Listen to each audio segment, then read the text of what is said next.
Welcome to Edubase coaching centre. मैं अर्पित गर्ग आप सभी का स्वागत करता हूं। आज एक बहुत ही महत्वपूर्ण टॉपिक पर आज हम बात करने वाले हैं। उत्तर प्रदेश सरकार ने आज ही नोटिफिकेशन जारी किया है यूपीएसआई की भर्ती का, जिसका बहुत दिन से लोगों को इंतजार था। युवा जो बेरोजगार घूम रहे हैं उनके लिए एक अच्छा मौका है कि यूपीएसआई की भर्ती का आना। यूपीएसआई के भर्ती का नोटिफिकेशन आज जारी हो चुका है और उत्तर प्रदेश सरकार ने इसको जारी किया है। यूपी पीआरबी साइट पर आप जाकर देख सकते हैं कि क्या क्या नोटिफिकेशन में है। आज हम उसी पर डिस्कस करने वाले हैं कि उसमें क्या क्या दिया गया है, कितनी पोस्ट निकाली गई हैं, जनरल के लिए कितनी है, ओबीसी के लिए कितनी है, ईडब्ल्यूएस में कितनी सीट आई हैं, एससी एसटी में कितनी सीट आई हैं, और इसमें 3 तरह की सीटें आई हैं जो हमें भरनी है उत्तर प्रदेश सरकार को। आइए उसी के बारे में बात करते हैं। तो टॉपिक हमारा जो है वो है यूपीएसआई भर्ती 2021, जिसका नोटिफिकेशन आज रिलीज हुआ है 25 फरवरी 2021 को। इसमें टोटल जो पोस्ट है, टोटल पोस्ट 95 से 34 पोस्ट निकाली गई हैं, 9534। एक अच्छा मौका है बच्चों के लिए जो कि इसे ग्रैब कर सकते हैं। 9534 पोस्ट निकाली गई हैं, करीब करीब 10,000 निकाली गई हैं पोस्ट। और इसमें 3 तरह की पोस्ट निकाली गई हैं। सबसे पहली एसआई की पोस्ट है, उप निरीक्षक की पोस्ट, जो उप निरीक्षक बोलते हैं। इसमें आपकी सीट है 9027। सबसे ज्यादा पोस्ट एसआई की निकाली गई है, 9027 पोस्ट। फिर उसके बाद पीएससी में जो कुछ वैकेंसी थी उनको भरने की कोशिश की गई है और उसमें 484 पोस्ट निकाली गई हैं। कितनी निकाली? 484 पोस्ट पीएससी में निकाली गई है प्लाटून कमांडर की। किस पोस्ट के लिए? Platoon commander. उसके बाद अग्निशमन द्वितीय अधिकारी, अग्निशमन द्वितीय अधिकारी के रूप में कुछ पोस्ट दी गई हैं जो रिक्त पड़ी थी। उसमें है तुम्हारी 23 पोस्ट ओनली। 9027 पोस्ट एसआई के लिए है, 484 पोस्ट पीएससी में प्लाटून कमांडर के लिए है और 23 पोस्ट अग्निशमन में है द्वितीय अधिकारी की। टोटल को मिलाकर 9534 पोस्ट बैठती हैं, 9534 पोस्ट। इसमें जो 9027 पोस्ट हैं एसआई की, उसमें डिवीजन किया गया है जनरल में, ईडब्ल्यूएस में, ओबीसी में और एससी में और एसटी में।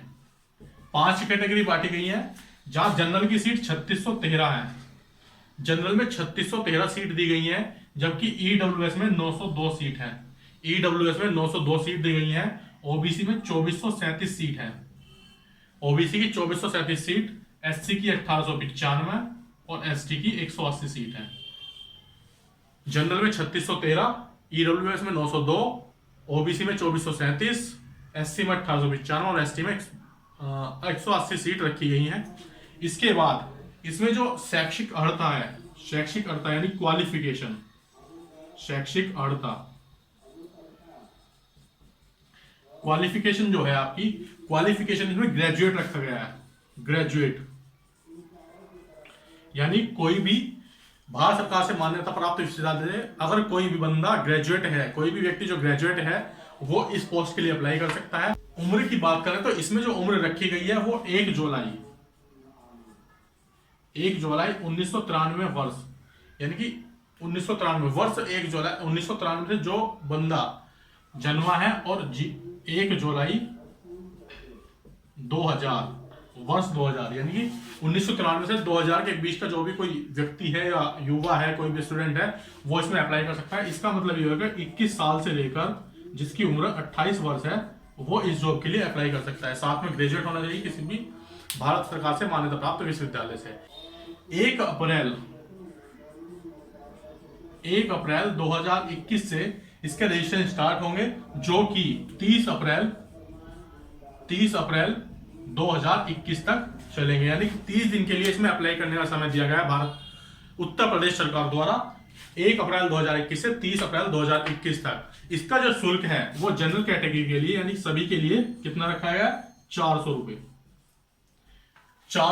यूपीएसआई की भर्ती में अगर फिजिकल की बात करें, फिजिकल जो दक्षता है यानी कि जो तुम्हारी शारीरिक दक्षता है उसको क्या रखा गया है? अगर हम मेल की बात करें, मेल के लिए 168 सेंटीमीटर हाइट होनी चाहिए। जनरल कैटेगरी में 168 हाइट होनी चाहिए और एससी कैटेगरी में यही हाइट 160 सेंटीमीटर है, जो कि रिजर्वेशन के तहत रहेगी। ठीक है, जनरल में 168 और एससी में 160 सेंटीमीटर। एक होता है इसमें सीने का फुलाव, सीना या सीने का फुलाव।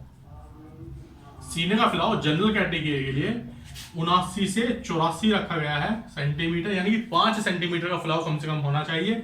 और वही एससी कैटेगरी के लिए 77 से 82 रखा गया है, यानी कि 77 से 82। 5 सेंटीमीटर का फुलाव इसलिए केवल 2 इंच कम किया, 2 सेंटीमीटर कम किया गया है 77 से 82 और 79 से 84 सेंटीमीटर। इसके बाद देखें तो मेल के लिए जो इसमें दौड़ है, जो रनिंग है,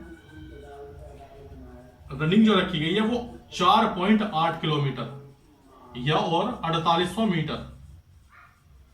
4800 मीटर की रनिंग 28 मिनट में रखी गई है। अच्छी बात है, 28 मिनट में 4800 मीटर की रनिंग रखी गई है। वहीं फीमेल की बात करें अगर, फीमेल में जनरल कैटेगरी के लिए 160 सेंटीमीटर हाइट चाहिए, 160 सेंटीमीटर हाइट चाहिए। और एससी कैटेगरी में 152 सेंटीमीटर हाइट चाहिए।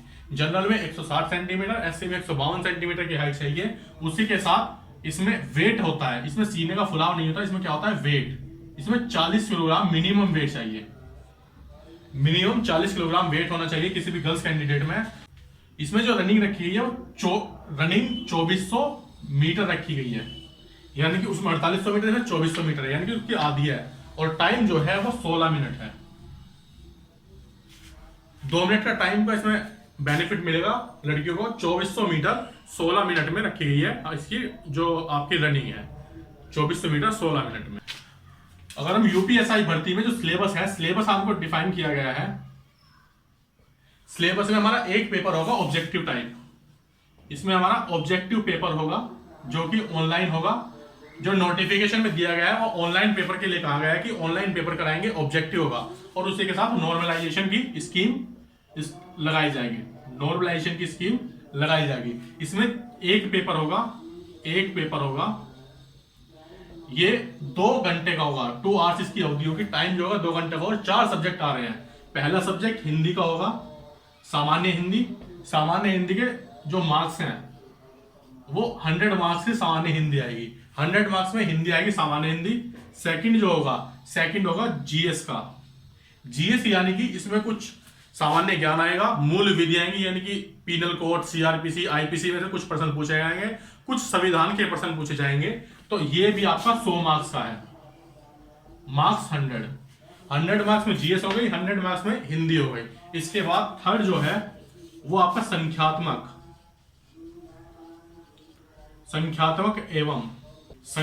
एवं मानसिक योग्यता। संख्यात्मक एवं मानसिक योग्यता के फिर 100 मार्क्स के रखे गए हैं, यानी कि ये भी 100 मार्क्स में पूछा जाएगा आपसे। संख्यात्मक एवं मानसिक योग्यता 100 मार्क्स में रखे गए हैं। फोर्थ टॉपिक है वो बुद्धि लब्धि परीक्षण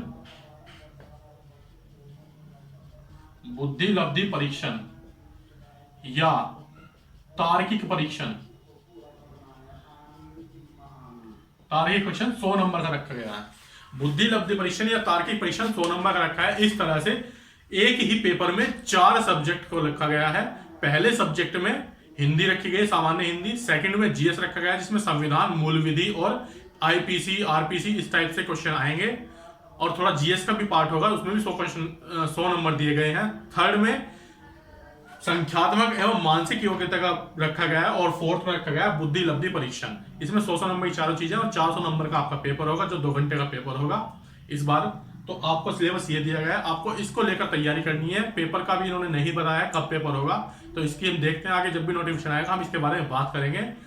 हमने अभी तक डिस्कस किया कि हमारी नोटिफिकेशन क्या है, कितनी पोस्ट निकाली गई है, कितना हमें सिलेबस है हमारा, कितने मार्क्स में डिवाइडेड है, कितनी उसकी फीस है, कितनी हमारी जन्म तिथि आएगी, कितना रिजर्वेशन है, कितनी पोस्टें किस किस पोस्ट के लिए हैं। इसके बाद हम अगर अपनी अनाउंसमेंट करें, इसमें एजुबेस कोचिंग सेंटर आपके लिए एक स्पेशल बैच लेकर आया है। स्पेशल एसआई के नाम से एक बैच लेकर आया है, जिसमें केवल हम जीएस की तैयारी कराएंगे। यानी कि पेपर तो एक ही होना है। एक पेपर में जो सेकंड पार्ट पेपर फर्स्ट का सेकंड पार्ट जीएस का है। इसमें आईपीसी, सीआरपीसी यानी कि मूल विधियां, संविधान और जीएस को कवर कराया जाएगा। मूल विधि, संविधान व सामान्य ज्ञान, इन तीनों चीजों को करेगा। यानी हम 100 नंबर के लिए मेहनत करेंगे, हम करेंगे 100 नंबर के लिए मेहनत। ये कितने का है? 100 नंबर का है। तो हम इसमें 100 नंबर के लिए मेहनत करेंगे और कोशिश करेंगे 100 में से ज्यादा हम आउटपुट कर पाए, यानी कि 90 प्लस की हम लेकर चलेंगे कि हमको इसमें 90 प्लस स्कोर करना है। तो हमारा ये पक्का हो गया। तो बाकी आप अपने आप से कर सकते हैं, क्योंकि क्या है, मैथ है, रीजनिंग है, यही छोटे छोटे क्वेश्चन है, ये आएंगे। आप हिंदी को भी हम आगे देखते हैं, कोई बैच बनता है तो उसके बारे में बताएंगे आपको। फिलहाल जीएस का बैच की हम अनाउंसमेंट कर रहे हैं, 100 नंबर के लिए आपका बैच होगा और हम इसकी टाइमिंग आपको समय समय पर बताते रहेंगे। तो आप आइए, अगर आपको अच्छा लगता है डेमो लेकर देखिए। 3 दिन का डेमो बिल्कुल फ्री है, कोई फीस नहीं है। तो आप एजुबेस कोचिंग सेंटर में आइए और अपने डेमो लीजिए और हमें देखिए कि हमारा पढ़ाने का तरीका क्या है, क्या हम नया पढ़ाते हैं, क्या हम नया करते हैं पढ़ाने में। आप देखेंगे कुछ ना कुछ आपको नया मिलेगा, बाकी कोचिंग सेंटर जैसा कुछ नहीं होगा। थैंक यू, इसी के बारे में बताना था। आज के लिए इतना ही।